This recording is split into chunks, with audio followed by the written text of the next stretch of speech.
মনে পড়ে গেল সেদিনটার কথা, যেদিন পুষ্কর বলল চলো ঘুরতে যাব।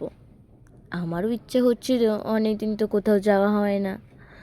ওর মুখে কথাটা শোনার সঙ্গে সঙ্গেই মনে হলো চল যাই, একটু হাওয়া খাই, একটু ঘুরে আসি, একটু নিজের মতো দিনটা কাটাই। তারপর মেট্রোর টিকিট কেটে চুপি চুপি বেরিয়ে পড়লাম রবীন্দ্র সরোবর।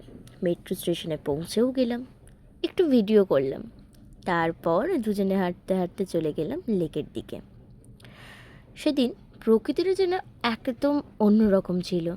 সবুজ গাছ, হাওয়া, পাখির ডাক আর ঝিলের পাশে হাঁটতে হাঁটতে মনটা একদম হালকা হয়ে গেল। আমরা অনেক মজা করেছিলাম, হাসছিলাম, গল্প করছিলাম। আর হঠাৎ একটা কাঠবিড়ালিটা আমাদের পাশে এসে বসলো।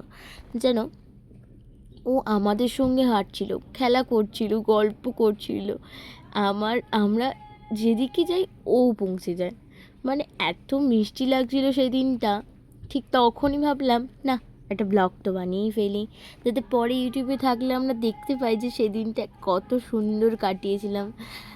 আসলে এরকম দিনগুলোই তো থেকে যায় মনে। একটা সাধারণ দিনও কত স্পেশাল হয়ে যায় যখন পাশে থাকে আমার মানুষটা। আজকের ব্লগটা ঠিক সেই রকমই, একটা ছোট্ট ঘুরোঘুরি, কিন্তু আমার মানুষটার জন্য অনেক অনেক বড় একটা স্মৃতি। অনেক। এই ব্লগটা বানিয়েছি শুধু একটা ছোট্ট স্মৃতি রাখার জন্য, যাতে পরে আবারও দেখে হেসে নিতে পারি আমরা দুজনে। তোমরাও যদি এই হাসিটুকু ভাগ করে নিতে চাও, একটা লাইক দিও, কমেন্ট করে জানিও কেমন লাগলো।